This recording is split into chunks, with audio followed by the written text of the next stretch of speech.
नमस्कार दर्शकों, मैं ज्योति शर्मा एक बार फिर से स्वागत अभिनंदन करती हूँ आप सभी का हमारे बेहद विशेष कार्यक्रम संतान सुख में। हमारे इस कार्यक्रम के माध्यम से हम उन तमाम लोगों की जिंदगी में एक आस जगाते हैं जो लोग परेशान हो गए हैं, जो लोग लगातार डॉक्टर के पास जा रहे हैं लेकिन उनको उम्मीद नहीं मिल पा रही है, आशा की वो किरण नहीं मिल पा रही है और वो निराश हो चुके हैं। अगर आपके विवाह को बहुत वर्ष बीत चुके हैं लेकिन अभी तक आपको संतान सुख की प्राप्ति नहीं हुई है, कारण कुछ भी हो सकता है। आपके पीरियड्स टाइम पर ना आना, आपको AMH की प्रॉब्लम होना, ये किसी भी तरह का कोई भी कारण हो सकता है।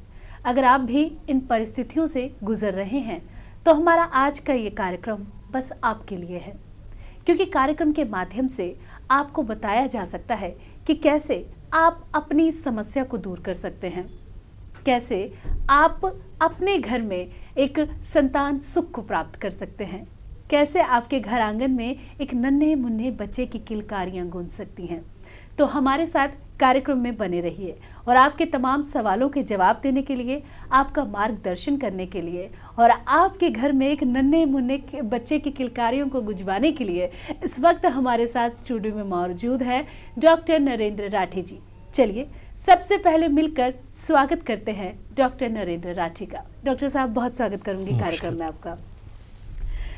डॉक्टर साहब, जैसा कि मैंने कहा कि आज के क्या, अगर हम शादी करते हैं तो सबसे बड़ा हमारा जो जीवन में सबसे पहली, शादी के बाद जो सबसे पहली चीज़ होती है उसके लिए बोला जाता है कि अब दादा दादी बोलते हैं कि हमें पोते का मुंह कब दिखा रहे हो और नाना नानी बोलते हैं कि हमें दोते का मुंह कब दिखा रहे हो। लेकिन अगर हम आज के समय की बात की जाए तो आज का समय कुछ ऐसा सा हो गया है कि उन चीज़ों से, उन सुख से हम वंचित से होते जा रहे हैं। कहीं ना कहीं किसी न किसी परिवार में आपको एक ना एक जोड़ा ऐसा मिल जाएगा जिसे ये समस्या हो सकती है, ये परेशानियां हो सकती है। तो आजकल जो ये समस्याएं बढ़ रही हैं संतान सुख ना हो पाने की, ये किन कारणों से बढ़ रही है, क्या कारण हो सकता है, इसके बारे में जानना चाहूँगी। देखिए, सबसे पहले ज़रूरी ये है कि शादी आप टाइम पे कर लीजिए। यदि आप शादी टाइम पे कर लेते हैं तो उसका मतलब ये होता है कि कंसीविंग के लिए, मतलब देखिए, जब पीरियड आते हैं वो करीबन 16 साल की उम्र में पीरियड शुरू हो जाता है। तो 16 साल के बाद में जो अंडे की स्थिति है वो बहुत अच्छी होती है और जैसे ही, मतलब जो मेन फोकस होना चाहिए 27 साल से लेके और 32 साल के बीच में पहला बच्चा हो जाना चाहिए। यदि आपका बच्चा 27 साल से और 32 साल के बीच में नहीं हो रहा है तो आगे चल के प्रॉब्लम आपको होंगी।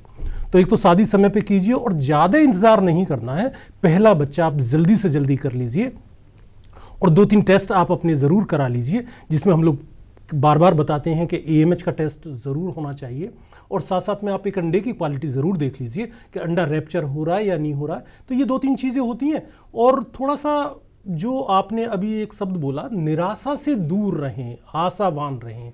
यदि आप आशावान नहीं हैं और निराशा में रहेंगे तो आपका ब्रेन अच्छी तरीके से काम नहीं करेगा। जब आपका ब्रेन अच्छी तरीके से काम नहीं करता है तो आपके जो हार्मोन्स हैं वो अच्छी तरीके से नहीं निकलते हैं। यदि हार्मोन्स अच्छे नहीं निकलेंगे तो आपका एग रैप्चर अच्छी तरीके से नहीं होगा। एग रैप्चर नहीं हुआ तो आपको संतान होने में दिक्कत आएगी। तो ये 3-4 चीज़ें हैं जो यदि आप करते हैं तो बहुत ज़्यादा परेशान होने की ज़रूरत नहीं है। तो इन पे जरूर फोकस करना चाहिए कि पहला बच्चा आप जितना जल्दी हो सके आपको कर लेना चाहिए। डॉक्टर साहब, जब भी हम संतान सुख की बात करते हैं तो IVF एक ऐसा प्रोसेस है जिससे आज के समय की अगर बात की जाए तो बहुत सारे ऐसे लोग हैं जिन्हें संतान सुख की प्राप्ति हुई है। बहुत सारे लोग जो कई वर्षों से निराश थे, जिन्हें संतान सुख की प्राप्ति नहीं हो पा रही थी, उन्होंने IVF के माध्यम से संतान सुख को प्राप्त किया है। लेकिन अब अगर आज के समय में भी हम बहुत सारे लोगों की ऐसी बात की जाए, जैसे हम गांव की बात करें, दूर दराज की बात करें, तो वहाँ के लोग आज भी जागृत नहीं हैं। वो नहीं जानते कि IVF है क्या, IVF का प्रोसेस है क्या, वो समझना ही नहीं चाहते हैं या वो जानते ही नहीं हैं। तो ऐसे लोगों को आप क्या कहना चाहेंगे?